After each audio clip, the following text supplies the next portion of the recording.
गुरुर्ब्रह्मा गुरुर्विष्णु गुरुर्देवो महेश्वरा गुरुर् साक्षात् परम ब्रह्म तस्मै श्री गुरुदेव नमः। ध्यान मूलम गुरुमूर्ति पूजा मूलम गुरुपदम मंत्र मूलम गुरुवाक्यम मोक्ष मूलम गुरु कृपा। ओम। परम पूजनीय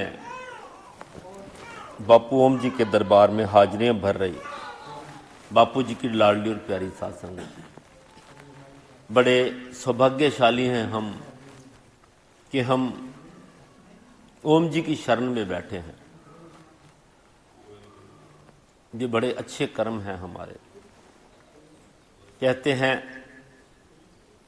कि बड़े कई जन्मों के अच्छे कर्मों से ये मानव योनि मिलती है और उससे भी कई जन्मों के अच्छे कर्म कि हम गुरु की शरण में बैठे हैं। ये बापू जी की अपार कृपा है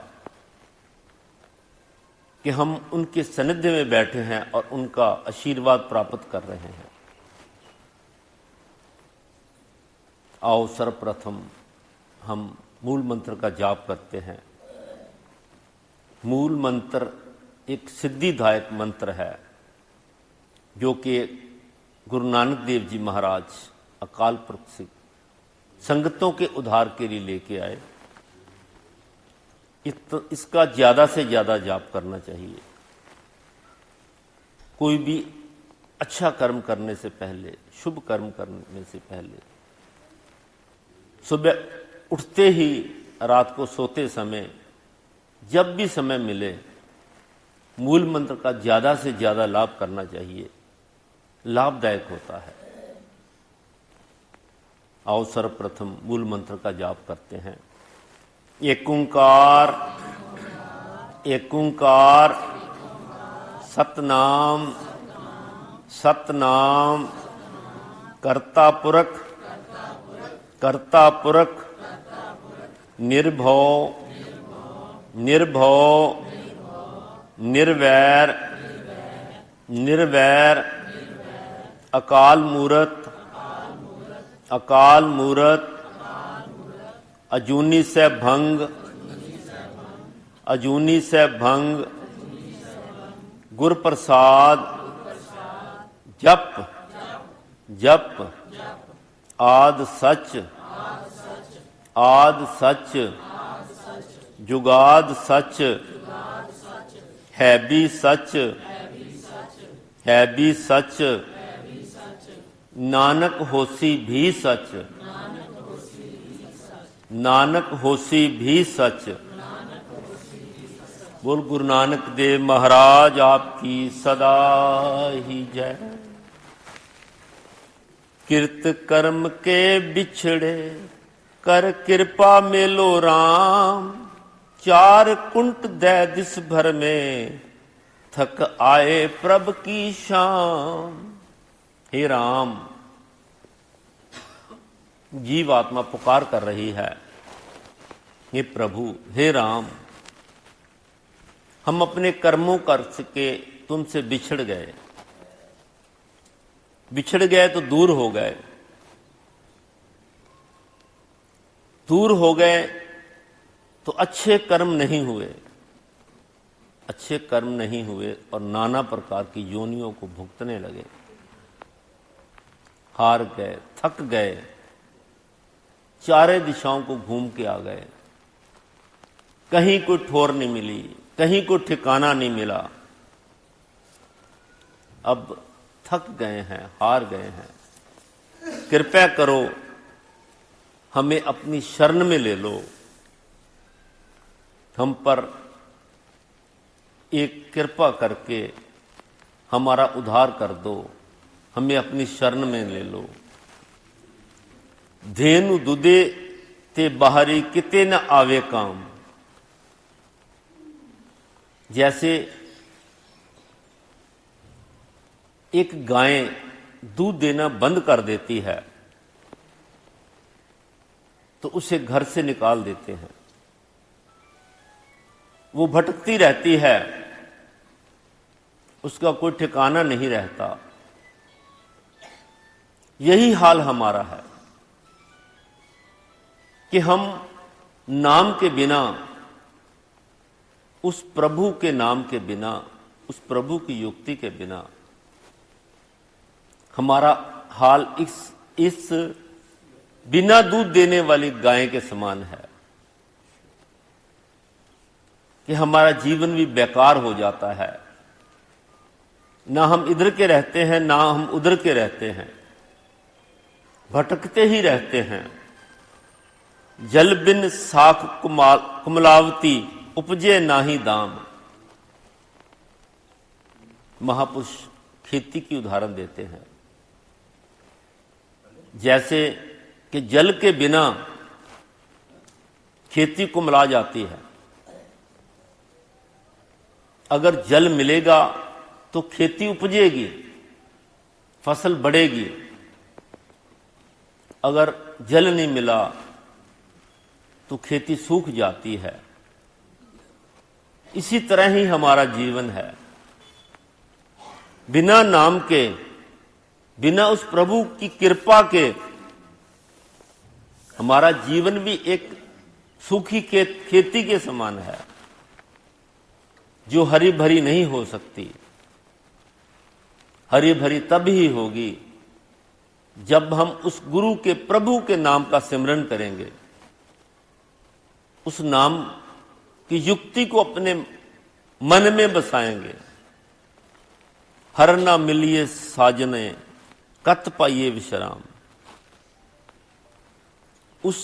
अगर उस प्रभु की शरण नहीं मिली, उस प्रभु का सहारा नहीं मिला, तो हमें कहीं भी विश्राम नहीं मिलेगा। हम यूं ही भटकते ही रहेंगे। कहते हैं ना कि मिलाप में सुख है और विछोड़े में दुख है। अगर हमारा उस मालिक से मिलाप हो जाएगा तो हमारे जीवन में सुकून आ जाएगा, एक ठोर मिल जाएगी, एक ठिकाना मिल जाएगा, एक ठहराव आ जाएगा। नहीं तो हमारा जीवन सारी उम्र इस माया में भटकता ही रहेगा। ये माया एक ऐसी है कि ये हमें छोड़ना नहीं चाहती और ना ही हम इसे छोड़ना चाहते हैं। जीव जन्म लेता है और माया में ऐसे उलझ जाता है, उसे कुछ भी याद नहीं रहता। उसे यही लगता है कि शायद मेरा जीवन ही यही है, मेरा जीवन इसी में ही है, मेरा जन्म ही इसी कारण हुआ है। लेकिन वो भूल जाता है कि हमने मालिक से क्या वादा किया था जब हम कुंभी नरक में लटक रहे थे, कि हमें इस कुंभी नरक से बाहर निकालो। हम बाहर जाकर तेरे नाम का अभ्यास करेंगे, तेरे नाम को श्रवण करेंगे, इस आवागमन से छुटकारा पालेंगे। जित कर हर कंत न प्रगटे, भट नगर से ग्राम। जिस हृदय में उस प्रभु का नाम नहीं है, जिस जीव स्त्री के मन में अपने प्रभु के लिए, अपने पति के लिए प्रेम नहीं है, उसका हाल एक तपती हुई भट्ठी के समान होता है। उसका शहर, उसका ग्राम एक तपती हुई भट्ठी के समान होता है। सब्र सिंगार तंदोल रस, सुन दे ये सब खाम। अगर स्त्री, जीव स्त्री जितना भी मर्जी श्रृंगार कर ले, अपने आप को संवार ले, अपने आप को सुंदर बना ले, जब तक उसका पति उसके पास नहीं है, उसके साथ नहीं है, उसका ये किया हुआ श्रृंगार बिल्कुल बेकार होता है। इसी तरह महापुरुष समझाते हैं कि हमारा जीवन भी इस प्रभु के नाम के बिना बेकार है। अगर हमारे मन में प्रभु का नाम है, उस प्रभु की कृपा हमें प्राप्त हो रही है, तब ही हमारा जीवन सुखी है। वरना हम इस आवागमन के चक्कर में घूमते ही रहते हैं। प्रभु स्वामी कंत विहोनिया, मीत सज्जन सब जाम। प्रभु स्वामी कंत विहोनिया, प्रभु के बिना, उस मालिक के बिना सब कुछ बेकार है। वो सज्जन पुरुष ही हमारा ऐसा है, वो मालिक ही हमारा ऐसा है कि जिसकी शरण में रहकर हमें सुकून मिलता है, ठोर मिलती है, ठिकाना मिलता है। उसके बिना ये जीवन बड़ा दुखदाई है। जैसे एक स्त्री जिसका पति गुजर जाता है तो उसका जीवन बड़ा कठिन हो जाता है। इसी तरह बताया गया है कि बिना उस परमात्मा के नाम से हमारा जीवन बड़ा कठिन है। नानक की बेनंतियां कर कृपा दीजे नाम। उस प्रभु से प्रार्थना करनी है, बेनती करनी है, हे गुरु नानक देव जी, हे प्रभु, हे मालिक, हे राम, हमारे ऊपर कृपा करो कि हमारे मन के अंदर भी उस मालिक की चाह पैदा हो जाए, उस मालिक को प्राप्त करने, उस मालिक के नाम का चाव हमारे अंदर भी पैदा हो जाए। हर मेलो स्वामी प्रभु संग, जिसका निश्चल ताम। हे मालिक, हे प्रभु, हमें उस मालिक से मिलाप करा दे जिसका निश्चल धाम, स्थिर स्थान है, जिसकी शरण में जाकर हमें भटकना नहीं पड़ेगा, हमारा जीवन संवर जाएगा, हमें ठोर मिल जाएगी, हमें ठिकाना मिल जाएगा। जीवात्मा उस परमात्मा से ये अरदास कर रही है, ये बेनती कर रही है कि हम अपने कर्मों करके भटक गए, सभी घूम आए हैं, चारों दिशाएं घूम आए हैं, कहीं ठोर नहीं मिली, कहीं ठिकाना नहीं मिला। अब हमें अपनी शरण में ले लो। आज चैत का महीना आरंभ होने जा रहा है। आप सभी को इस महीने की बहुत बहुत बधाई हो।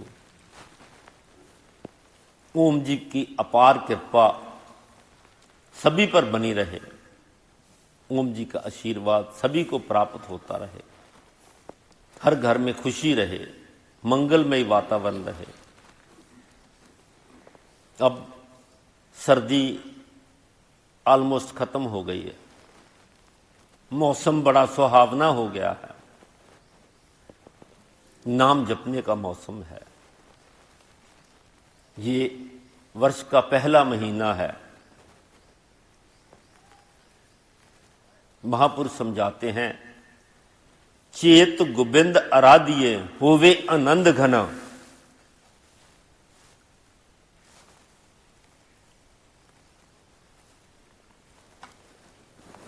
चेत भाव है चेते रखना, याद करना। अगर हम चेत के इस महीने में उस मालिक की आराधना करेंगे, उसको याद करेंगे, तो बहुत आनंद की प्राप्ति होगी। घना भाव है बहुत ज्यादा। हमें बहुत आनंद की प्राप्ति हो गई। इसीलिए महापुरुष समझाते हैं, बहुत सुहावना मौसम है, बहुत अच्छी रुत है, तो उस मालिक को याद कर, उसकी आराधना कर, ताकि तेरे मन के अंदर बहुत ज्यादा आनंद प्राप्त हो जाए, शाश्वत आनंद मिल जाए। वो आनंद जिसके लिए हर कोई भटक रहा है। संत जना मिल पाइए, रसना नाम भना। ये कैसे मिलेगा? संतों की शरण में जाकर। संतों की शरण। संत कौन है? संत वही हैं जो उस परमात्मा से मिले हुए हैं। बापू ओम जी महाराज, बापू हरनाम जी महाराज, बापू शरदाराम जी महाराज, जिन्होंने सारा जीवन भक्ति की और अपने आप को इस काबिल बना लिया, एक संत बन गए। उनकी शरण में बैठकर रसना नाम बना, उनसे नाम की युक्ति लेकर अपनी रसना से, अपने मन से अगर अभ्यास करेगा तो तुम्हें आनंद की अनुभूति होगी, घना आनंद प्राप्त होगा, बहुत ज्यादा आनंद प्राप्त होगा। तेरे मन को शांति मिल जाएगी, ठोर मिल जाएगी, ठिकाना मिल जाएगा। जिन पाया प्रभु अपना, आए तिसे घना। जिन्होंने उस प्रभु को पा लिया है, उस परमात्मा को पा लिया है, उस मालिक को पा लिया है, उन्हें, उनका जीवन सुखी हो गया है। आए तिसे गना, उनका जीवन सफल हो गया है, उनका इस मानव चोले में आना सफल हो गया है। मानव चोले में आना सफल तभी है जब हम प्रभु के नाम का सिमरन करते हैं, उनको हर पल याद करते हैं, जो हम वादा करके आए हैं कि हम तेरे नाम का सिमरन करेंगे, तुम्हें याद करेंगे। तभी जन्म सफल है, जब हम उसके नाम का सिमरन करेंगे, सेवा करेंगे, सत्संग करेंगे। एक खिन्न तिस भिन्न जीवना, व्यर्था जन्म जना। एक खिन्न भाव, एक पल, एक पल भी उस प्रभु के नाम के बिना जीना व्यर्थ है। महापुरुष यही समझाते हैं। हर समय हमारी रसना पर उस मालिक का नाम होना चाहिए। काम करते समय, कुछ भी काम करते हो, घर में, ऑफिस में, उस मालिक को याद रखो। काम करते हुए हमारे मन में उस मालिक का नाम होना चाहिए। उसकी कृपा से हम चल रहे हैं, उसके आशीर्वाद से हम चल रहे हैं। अगर उसका आशीर्वाद ना मिलता तो हम कैसे चल सकते थे, हम कैसे कर सकते थे? अगर मन में ये भाव होगा तो मालिक की कृपा अवश्य प्राप्त होगी। लेकिन आजकल अक्सर मन में ये आ जाता है कि मैं कर रहा हूं, ये मैं ही बुरी है। महापुरुष समझाते हैं, इस मैं को मारना है। प्रेम गली अति सांकरी, इसमें दू न समाये।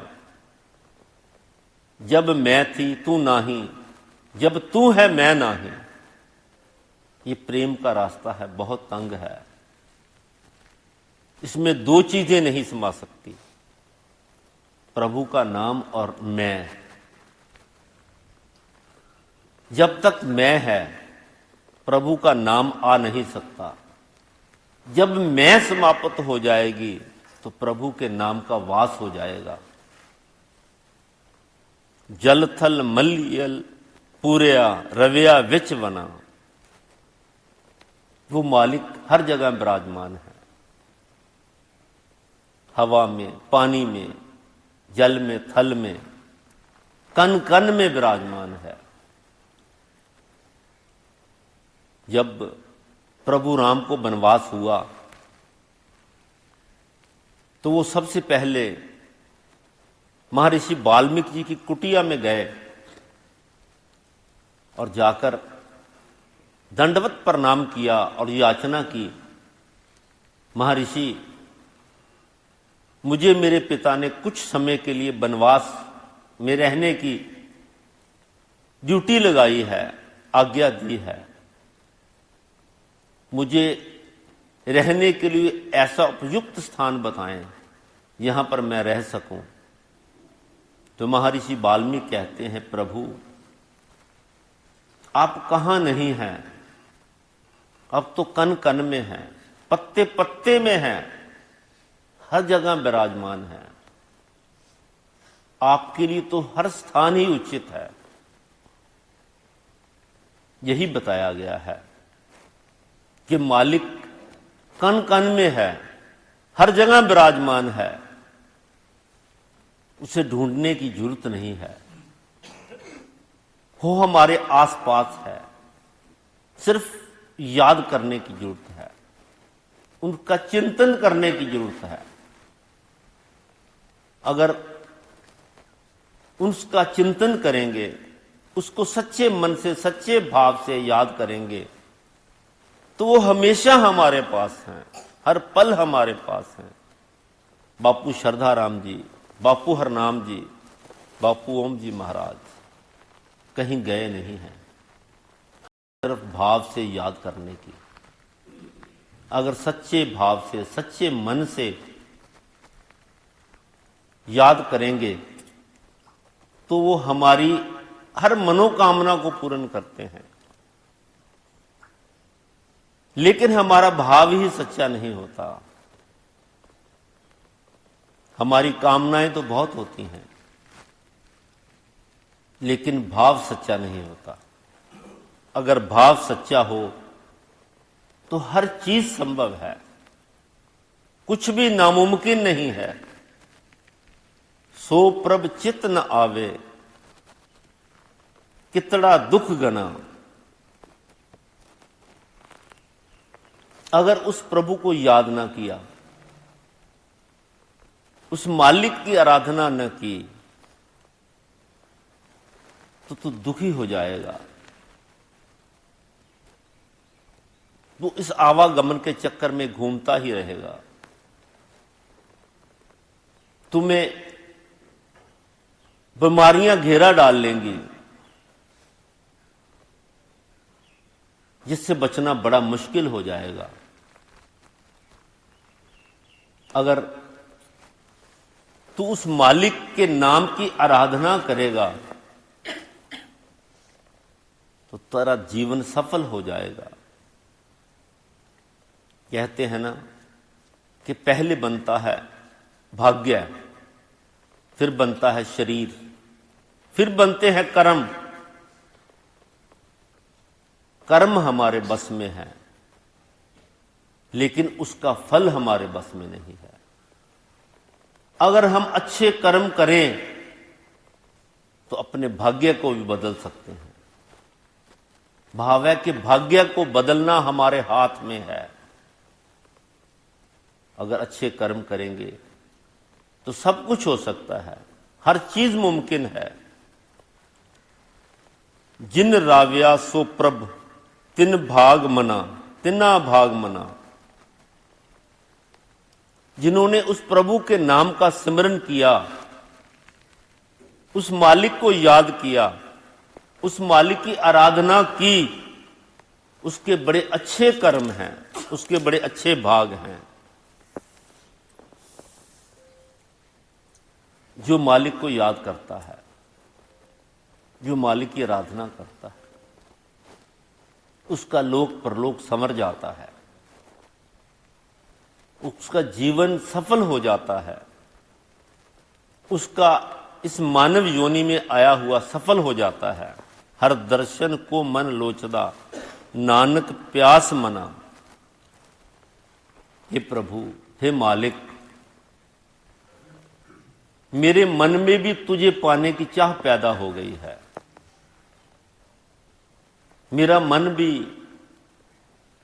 में ये भावना पैदा हो गई है कि मुझे भी तेरी प्राप्ति हो जाए। मेरे अंदर भी ऐसी प्यास जाग गई है। मेरा मन भी तेरे दर्शनों के लिए तरस रहा है।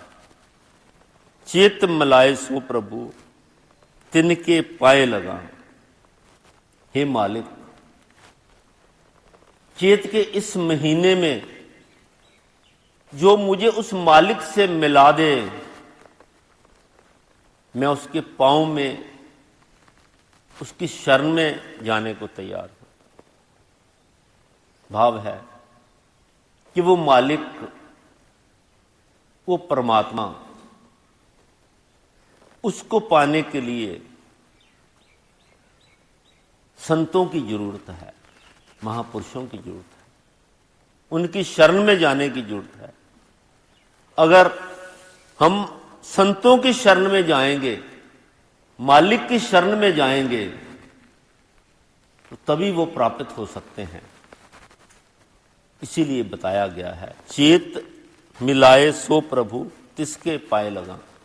जो इस चेत के महीने में मुझे परमात्मा से मिला दे, मैं उसकी शरण में जाने को तैयार हूं। बापू श्रद्धाराम जी समझाते थे कि अगर तू अपने जीवन में सुख प्राप्त करना चाहता है, इस आवागमन के चक्कर से छूटना चाहता है, तो हर पल हर श्वास उसके नाम का सिमरन कर। जो युक्ति तुझे मालिक से मिली है, गुरु से मिली है, उसका अभ्यास कर। गुरु दरबार में जाकर सेवा कर, सत्संग कर, तेरा जीवन सार्थक हो जाएगा। इस आवागमन के चक्कर से छूट जाएगा। ये कलयुग है। हर जीव इस कलयुग में दुखी है और सुख की तलाश के लिए भटक रहा है। सुख की कामना तो करता है, लेकिन सुख कहां से प्राप्त हो ये नहीं चाहता, ये नहीं जानता। सुख क्या है? सुख एक मन का भाव है। अगर कोई काम हमारे मन के मुताबिक हो गया तो हमें सुख मिल गया। अगर मन के मुताबिक ना हुआ तो हमें दुख मिल गया। अगर एक बार मन के मुताबिक मिल गया, हो गया तो सुख है। दूसरी बार हो गया दुख, सुख है। तीसरी बार हो गया सुख है। लेकिन अगर चौथी बार ना हुआ फिर भी हमें दुख है। हम सब कुछ अपने मन के मुताबिक करना चाहते हैं, लेकिन जो करना चाहते हैं, वो जो करना चाहिए वो नहीं करते। हमारे दुखों का असल कारण क्या है? कि हम अपने स्वरूप को भूल चुके हैं। हम इंद्रियों के गुलाम हो गए हैं। हम यही समझ रहे हैं कि ये जीवन इन इंद्रियों की पूर्ति के लिए ही हमें मिला है। हम माया में उलझे हुए हैं। ना तो माया हमें छोड़ती है और ना ही हम उसे छोड़ना चाहते हैं। ऐसे उलझे हैं कि उलझे उलझे ही दुनिया को छोड़ के चले जाते हैं और फिर जन्म लेते हैं और फिर माया के चक्कर में पड़े रहते हैं। लेकिन ये बात गलत है। हमारा असली उद्देश्य कुछ और है। हमारा असली उद्देश्य है उस परम पिता परमात्मा की प्राप्ति। ये हम जानते हैं कि जो हम दिखाई दे रहे हैं वो हम नहीं हैं। हम एक जीव आत्मा है, उस परमात्मा का एक हिस्सा।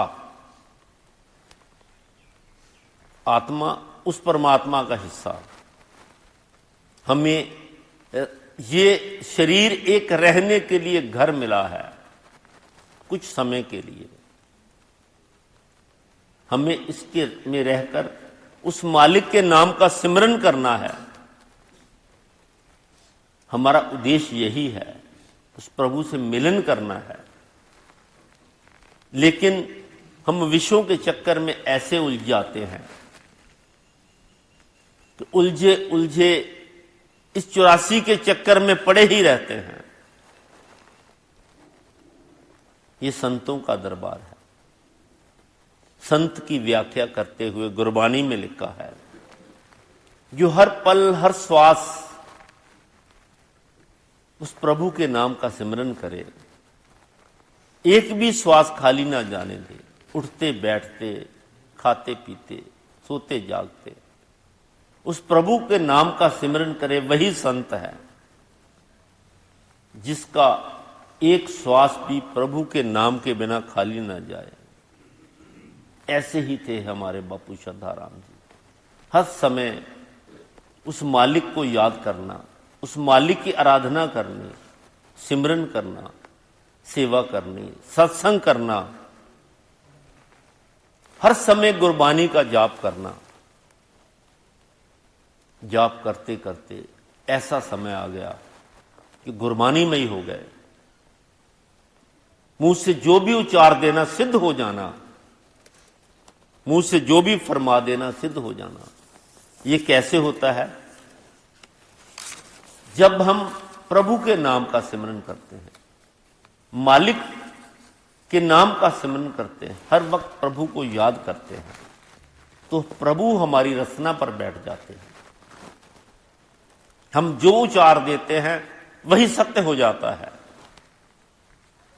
महाराज कहते हैं, सन्यासी बनना आवश्यक नहीं है, सन्यास तो अपने मन को देना है। इसे विषय विकारों की तरफ से हटाकर उस परमात्मा की तरफ लगाना है। यही सन्यास है। परमात्मा हमारे अंदर है, उसे बाहर ढूंढने की जरूरत नहीं है। उसे अंदर ही तलाश करो। जो युक्ति मालिक से मिली है, गुरु से मिली है, उसका अभ्यास करते जाओ। मन को स्थिर करके भजन कीर्तन में बैठो। अच्छे विचार आएंगे, बुरे विचार आएंगे, मन कूदेगा, भागेगा, लेकिन आहिस्ता आहिस्ता शांत हो जाएगा। जब शांत हो जाएगा तो हमारा मित्र बन जाएगा। हम धीरे धीरे इस संसार को छोड़ते चले जाएंगे और उस परमात्मा के साथ जुड़ते चले जाएंगे। बात अभ्यास की है, बात मन को समझाने की है, बात उस मन को, इस मन को उस परमात्मा के साथ मेलने की है।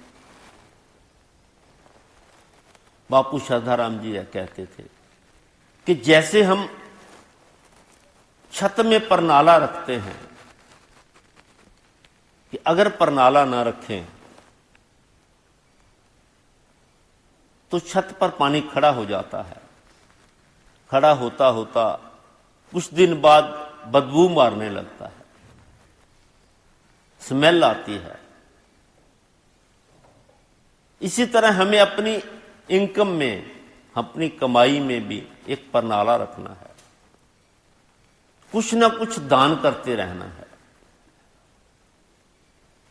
अगर हम ऐसा करेंगे तो हमारा जीवन सुखमयी रहेगा। दसवंध निकालते रहना है। उस कमाई को अच्छे कामों में लगाना है, संगत की सेवा में लगाना है। अगर ऐसा करेंगे तो हमारा जीवन सुखमय रहेगा। हम इस आदि व्याधि से बचे रहेंगे, हम इस दुखों के घेरे से बचे रहेंगे। बापू श्रद्धाराम जी समझाते थे कि क्षमा करना सीखो, क्षमा करो। अगर किसी से गलती हो गई है तो उसे सजा मत दो, उसे क्षमा कर दो। क्षमा करना सजा देने से भी बढ़कर है। आपने महर्षि अष्टावक्र का नाम तो सुना ही होगा। अष्टावक्र एक महान ऋषि थे। वो ऋषि जिन्होंने राजा जनक को घोड़े की रकाब पर पैर रखते ही ब्रह्म ज्ञान करा दिया था। उनके पिता थे कोहड़ ऋषि। जब कोहड़ ऋषि छोटे थे तो वो ऋषि उदलायक की पाठशाला में शिक्षा ग्रहण करने जाते थे। महर्षि उदलायक एक महान विद्वान ऋषि थे। उनसे शिक्षा ग्रहण करने जाते थे। जब बड़े हो गए, शिक्षा ग्रहण कर रहे थे, तो महर्षि उदलायक की मन में आया कि ये बच्चा बहुत अच्छा है, बहुत महान है, बहुत अच्छा ऋषि बना है, इसने बहुत शिक्षा अच्छी ग्रहण की है। उन्होंने अपनी बेटी सुजाता की शादी ऋषि कोहड़ के साथ कर दी। कुछ समय बीता,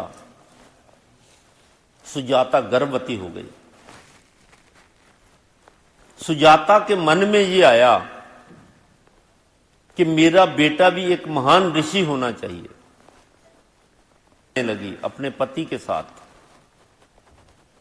वहां जाकर मंत्र उच्चारण करने, मंत्र बोलने, मंत्र सुनने,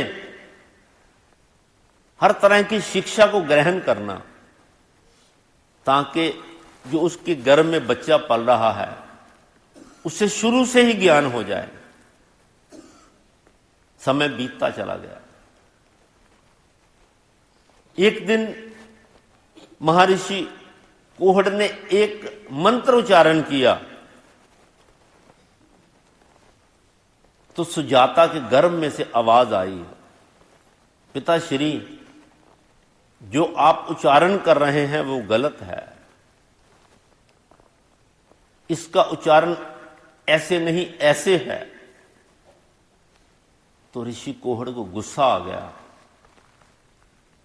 उसने कहा कि मेरा बेटा अभी तो पैदा भी नहीं हुआ और मुझे शिक्षा देने लगा।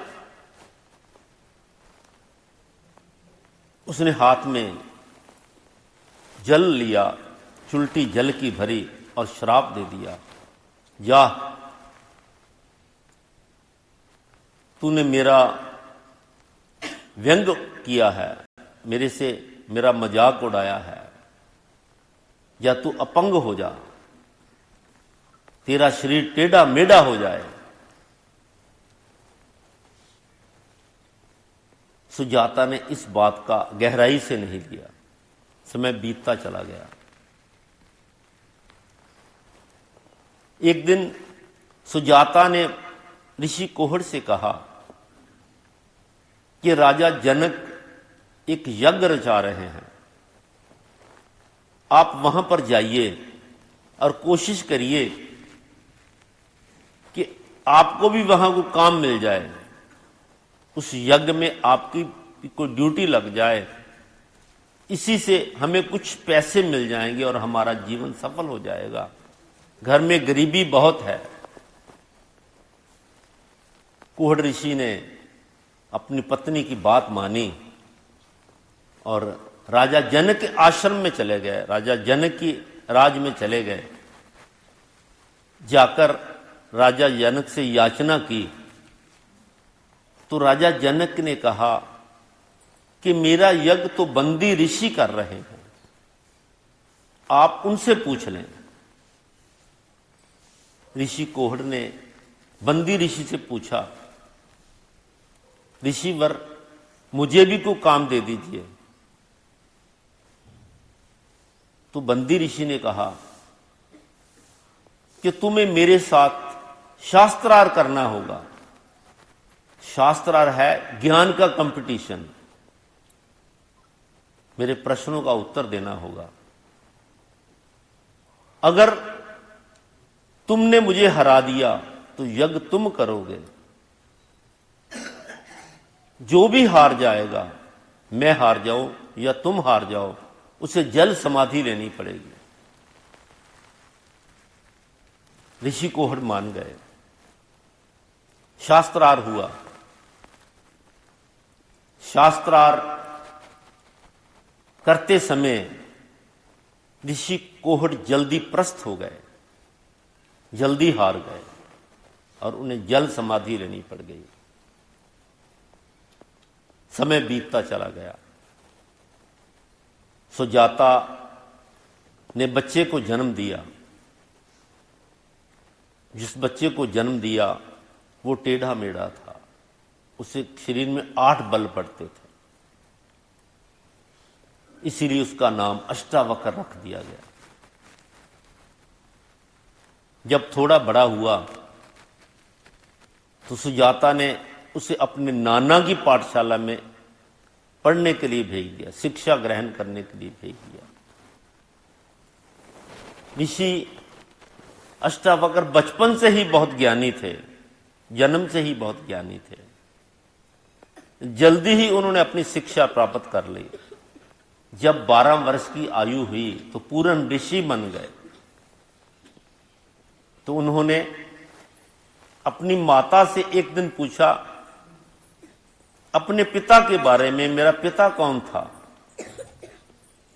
माता ने काफी आनाकानी की, टालने की कोशिश की, लेकिन अष्टावक्र की जिद करके उसे बताना पड़ा कि ऐसे ऐसे तुम्हारे पिता एक महान ऋषि थे और राजा जनक के राज में गए थे। वहां से ऋषि बंदी के साथ उन्होंने शास्त्रार्थ किया और वहां पर हार गए और जल समाधि लेनी पड़ गई। ऋषि अष्टावक्र को बड़ा गुस्सा आया। उसने कहा कि मैं इसका बदला लूंगा। माता ने बड़ा समझाया, बेटा तू बच्चा है, वो महान ऋषि हैं, तुम वहां मत जाना। लेकिन अष्टावक्र की जिद थी। एक दिन बिना बताए हुए मां को राजा जनक के दरबार में चले गए। जब वहां गए, सभा लगी हुई थी। ऋषि अष्टावक्र को देखकर सब हंसने लगे। तो ऋषि अष्टावक्र ने कहा, राजन मैं तो समझता था ये ज्ञानियों का दरबार है, लेकिन मुझे लगता है यहां तो सब चमड़े के पुजारी बैठे हैं। सब मुझे देखकर हंसने लगे हैं। इंसान की काबिलियत उसके शरीर से नहीं, उसके ज्ञान से होती है।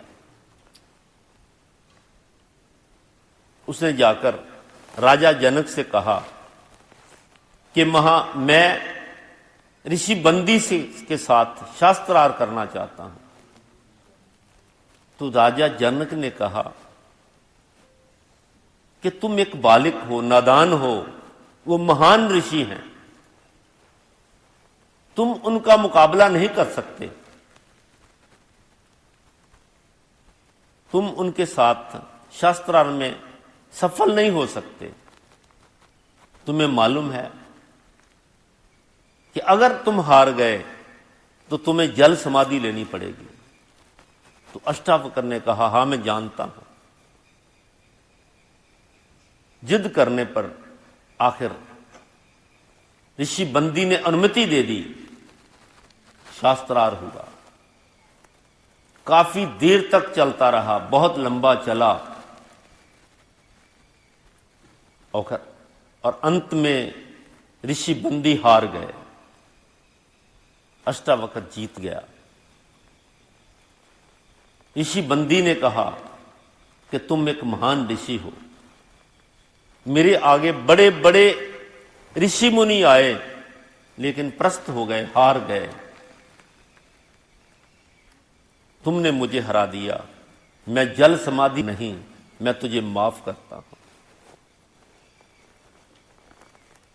तो ऋषि बंदी ने कहा हे ऋषिवर, तुमने मुझे माफ करके मुझे मौत से भी बड़ी सजा दे दी। अष्टावक्र जी कहते हैं कि मैं किसी को सजा देने के लिए नहीं आया, मेरा उद्देश्य तो यही था कि तुम्हारी इस जिद के कारण, तुम्हारे इस अहंकार के कारण कई महान ऋषियों ने जल समाधि ले ली, आगे से बंद हो जाए। भाव है कि बापू श्रद्धाराम जी यही समझाते हैं कि क्षमा करना सीखो। क्षमा करना सजा देने से भी बढ़कर है। अगर हम क्षमा कर देते हैं तो वो सदा के लिए आपका ऋणी हो जाता है। हमें बापू श्रद्धाराम जी महाराज, बापू हरनाम जी महाराज, बापू ओम जी महाराज जी के बताए हुए रास्ते पर चलना है, अपने जीवन को सार्थक करना है, जैसे वो बता के गए हैं, जैसे वो समझा के गए हैं। उन्होंने यही समझाया कि हर समय उस प्रभु के नाम का सिमरन करो, उस मालिक को याद करो और अपने जीवन को सफल करो। हमें सब ने मिलकर उनसे प्रार्थना करनी है, हमें शक्ति दें, हमें सद्बुद्धि दें, हमारे अंदर ये चाह पैदा कर दें कि हम भी हर वक्त उनकी राह पर चलकर अपने जीवन को सफल करें। आओ अरदास करें। औखी घाटी बिखरा पैंडा, मेरे अंग संग होए सहाय गुरु, सब संगत मिल अरदास करो, मेरे मनो न विसरे वाहे वाहे गुरु। ओम बापू नंदा चौर वालिया आपकी सदा दी जय।